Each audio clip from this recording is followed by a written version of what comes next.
पिता और पुत्र और पवित्र आत्मा के नाम पर आमीन। यीशु मसीह में प्यारे भाई और बहनों, आज हम मैथ्यू के सुसमाचार के 21वें अध्याय के 28 से लेकर 32 तक के ईश वचन पर मनन चिंतन करेंगे। मैथ्यू के सुसमाचार के 21वें अध्याय में हम देखते हैं कि ईसा मसीह फरीसियों की, शास्त्रियों की आलोचना करते हैं और दो घटनाओं से, दो दृष्टांतों से इस बातों को बताने की कोशिश कर रहे हैं। सबसे पहले तो वो यरूशलेम मंदिर में बेचने और खरीदने वालों को बाहर खदेड़ देते हैं और सराफों की मेजें और कबूतर बेचने वालों की चौकियां को उलट देते हैं। इस प्रकार वह प्रभु के मंदिर को शुद्ध करना चाहते हैं, क्योंकि यह एक दिखावट की जगह में तब्दील हो गई थी। क्रय विक्रय का केंद्र बन चुका था यरूशलेम प्रभु का पवित्र मंदिर। इससे प्रभु बहुत दुखित थे और इसके बाद वो अंजीर के पेड़ को देखते हुए, जिसमें कि फल नहीं दिखाई देता, उसे शाप देते हैं। तो इस दृष्टांत के द्वारा ईसा मसीह ये समझाना चाहते थे कि प्रभु ने तुम सबको बहुत मौका दिया। अब्राहम के द्वारा, मूसा के द्वारा, दाऊद के द्वारा, नबियों के द्वारा, प्रभु ने अपने चमत्कारी कार्यों के द्वारा तुम्हें सही शिक्षा प्रदान की, तुम्हें एक अच्छा अवसर प्रदान किया कि तुम प्रभु की पवित्र प्रजा बनकर, प्रभु की संतान बनकर उनके नाम की महिमा करो। लेकिन इतना अवसर मिलने के बाद भी तुम में कोई भी फल नहीं दिखाई दे रहा है। देखने में तो तुम हरे भरे पेड़ की तरह दिखाई देते हो, लेकिन जब तुम्हारे निकट आओ तो तुम्हें कोई भी फल नहीं दिखाई देता। तो इस प्रकार ये जो फरीसी और शास्त्री थे उस जमाने में, यहूदी, वे सिर्फ दिखावा कर रहे थे। उनका अंतःकरण मलिन था, उनके मन में कोई भी बदलाव नहीं था, कोई भी पवित्रता थी नहीं। वो सिर्फ मूसा के द्वारा प्राप्त हुए नियमों का पालन करते हुए अपने आप को बहुत ही पवित्र और महान जताने की कोशिश कर रहे थे। इसलिए आज के सुसमाचार के 28 से लेकर 32 तक के वाक्यों में प्रभु दो पुत्रों का दृष्टांत सुनाते हैं। एक मनुष्य के दो पुत्र थे और जिन्हें पिता एक काम के लिए भेजते हैं। सबसे पहले एक पुत्र को बुलाते हैं तो वो कहता है कि मैं नहीं जाऊंगा, लेकिन बाद में उसे पछतावा होता है और वह जाकर पिता के द्वारा दिया गया कार्य करता है।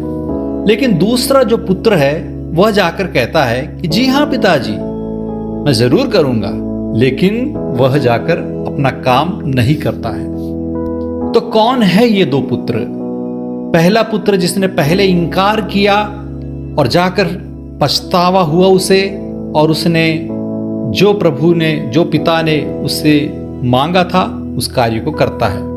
ईसा मसीह कहते हैं कि वे सब पापी व्यक्ति हैं, नाकेदार व्यक्ति हैं, वेश्याएं हैं, जो तुम नियम के पालन करने वाले, दूसरों के सामने अपने आप को महान जताने वाले, अपने आप को संत दिखाने वाले, तुमसे पहले वे प्रभु के राज्य में प्रवेश करेंगे। और दूसरा पुत्र वही है शास्त्रियों का, फरीसियों का प्रतीक है। सबसे पहले आकर कहता है कि हाँ हाँ प्रभु, आप जो भी हमसे मांगेंगे हम करेंगे। अपने आप को बहुत ही अच्छा जताने की कोशिश करते हैं। प्रभु उनकी कपटता को, उनके मुंह पर जो नकाब है, उसे हटाने की कोशिश करते हैं और ये कहते हैं कि जो पहला पुत्र है वह यूहन्ना बपतिस्ता के द्वारे दिए गए पछतावे के संदेश को स्वीकार करते हुए उन्होंने अपनी गलतियों को त्यागा, उसके लिए पछतावा किया, प्रभु से माफी मांगी और एक नया जीवन शुरू किया। लेकिन धिक्कार है उस दूसरे पुत्र का, अर्थात जो अपने आप को प्रभु की प्रजा बताते हुए दूसरों के सामने अपनी रौंद दिखाते हैं और छोटे लोगों को दबाने की कोशिश करते हैं, नियम का पालन करने की बात को लेकर अहंकार में जीते हैं, प्रभु के मंदिर में बड़ा स्थान पाते हैं, दूसरों को नीची नजर से देखते हैं। ऐसे लोगों ने यूहन्ना बपतिस्ता के द्वारा पछतावे का जो न्योता मिला था उसे स्वीकार नहीं किया, उसकी बात पर विश्वास नहीं किया। ऐसे सभी लोग ईश्वर के राज्य से खदेड़ दिए जाएंगे, वो ईश्वर के राज्य में प्रवेश नहीं कर पाएंगे। ईसाया ग्रंथ के 29वें अध्याय के 13वें वाक्य में हम देखते हैं, ये लोग केवल शब्दों द्वारा मेरे पास आते हैं, इनके होंठ मेरी महिमा करते हैं, किंतु इनका हृदय मुझसे दूर है। यह दूसरों के आदेश से मुझ पर श्रद्धा रखते हैं, इनकी भक्ति रटाई हुई शिक्षा है। और मैथ्यू के सुसमाचार 15वें अध्याय के 8वें वाक्य में प्रभु इसे दोहराते हुए ऐसे लोगों से कहते हैं कि तुम सिर्फ अपने होठों से मेरी आराधना करते हो, प्रभु की आराधना करते हो, लेकिन तुम्हारा दिल प्रभु से बहुत दूर है। तो हे भाई और बहनों, हम अपने दिखावट के जीवन को त्यागें, यथार्थ भक्ति में जिएं, प्रभु में श्रद्धा रखें और उन्हें प्यार करें, उन पर विश्वास करें और उनकी आज्ञा का पालन करें। दूसरों को दिखाने के लिए नहीं, हमारी प्रार्थनाएं और ईश्वर के आलय में हम जो कुछ भी करते हैं दूसरों को दिखाने के लिए नहीं करना चाहिए, क्योंकि प्रभु हमारे मन को देखते हैं, हमारे दिल को पहचानते हैं। हमें दिल से प्रभु की आराधना करनी है और हमारे जीवन से यह साबित करना, अपने जीवन के फल के द्वारा साबित करना कि हम वास्तव में प्रभु में विश्वास करते हैं और उनके प्रति श्रद्धा रखते हैं। एक स्थान पाने के लिए, दूसरों के सामने बड़ा बनने के लिए दिखावे करने की बिल्कुल भी जरूरत नहीं है। ऐसे कोई भी व्यक्ति को प्रभु के राज्य में प्रवेश नहीं मिलेगा।